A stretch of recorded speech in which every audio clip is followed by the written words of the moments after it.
शुभकामना बंधु मैंने मुझे दिन है आपण मानू गीता पढ़ी शुणुली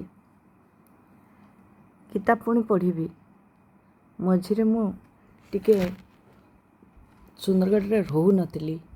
एब्सेंट रोली भुवनेश्वर पलैली हॉस्पिटल को आज किंतु मु गीता पढ़ुनी आज गोटे ये जो आम अजाई को बेखातिर करछु माने अजाई तो नुहे बुढ़ा बुढ़ी को जो बुढ़ा बुढ़ी मान को लोक मैंने अनाथ आश्रम रे छाड़ी दौरान अबा से मैंने निजे अनाथ आश्रम को पलि जाउछंती बुढ़ा बुढ़ी मान को आउ कहीं पसंद करना समस्ते बुढ़ा बुढ़ी को दूर रे रहिबा पई चाहछंती सेथिपई आज रही कथा जर्मनी रो जुसलडर्फ नगर रे जड़े शिशु चिकित्सक डॉक्टर फिट्ज टालबोट रोते दूरादूरांत पर्यंत तांकर ख्याति थिला तांको पाखकु जेतेबेले भी केही असाध्य रोगर चिकित्सा कराइबा को आसुतला ओ रोगी शिशु उपरे कौनसी औषध काम करू नथिबा परि जणा पड़ुतला तो से एक चिरकुट रे किछि लेखि निज चिकित्सालयर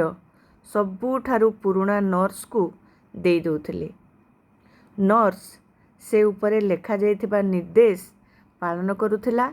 ओ आश्चर्यजनक रूपे सेही शिशु सुस्थ हो जाउथिला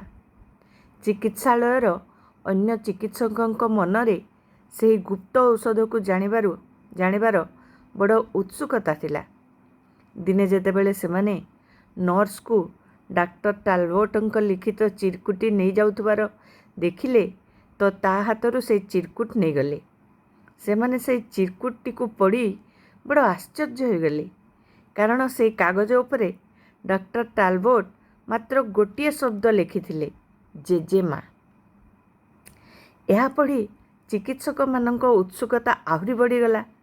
नर्स सेमानक उत्सुकता बुझीगला एवं सेमानंकु गोटे कोठरी को नहीं गला जोठी जड़े बुढ़ी महिला बसी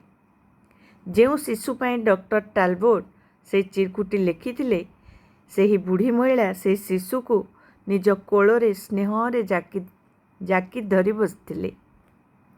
नर्स से चिकित्सक मानंकु एही दृश्य देखाई कहला जेतेबेले कौनसी शिशु उपरे कौनसी औषध काम करे नहीं तो डॉक्टर टालबोट ताकू एहाकू पठाई दियंती एठाकू पठाई दियंती एही बुढ़ी माँ से शिशु मानंकु सेमानंकर जेजेमा भली स्नेह दियंती एवं सेही स्नेह से शिशुर जीवन बंचई दिए सतरे भावना सच्चा हेले दुनियार समस्त रोग पलायन करे सेथिपई घरे जेजेमा जेजेबापा निश्चय रहिबा कथा नुहे कि बंधु माने तांको हतादर करिबा तांको बुढ़ा बुढ़ी बोली घृणा करिबा तांको निज ठारू दूरेई देबा ये काम जो एबे आमे करूछु एटा एक बहुत भूल कथा बोध हुए आज मो एटा गोटे मो जने सांग देथिला गोटे बही सेटा पढ़ु पढ़ु मु एटा जानी पारली अखंड ज्योति एटा मासिक पत्रिकाटा अखंड ज्योति सेठू एटा पढ़ी मु आज मत कथाटा मन को छुईला बुढ़ा बुढ़ी माने ए जुगर पुओ बोहू मानकठू दूरे जाउछंती किंतु आज रे कथाटा पढ़ला परे निश्चय बुझी पारिबे जे सेमानकर आवश्यकता रही थाए घरे तांको हतादर करिबाटा बोध हुए आम पाई भूल नुहे कि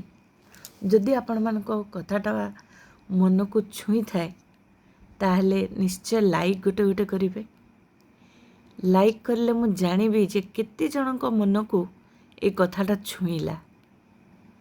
आउ प्लीज मोर चैनल को टिके आगे नियंतु धीरे धीरे आगे नौछंती मुझे देखिलिनी बहुत आगे छंती तेणु आउ टिके आगे नेबा पई सहाय्य करंतु ପ୍ଲିଜ୍ ରହୁଛି ସମସ୍ତଙ୍କୁ ମୋର ଗୁଡ଼୍ ନାଇଟ୍।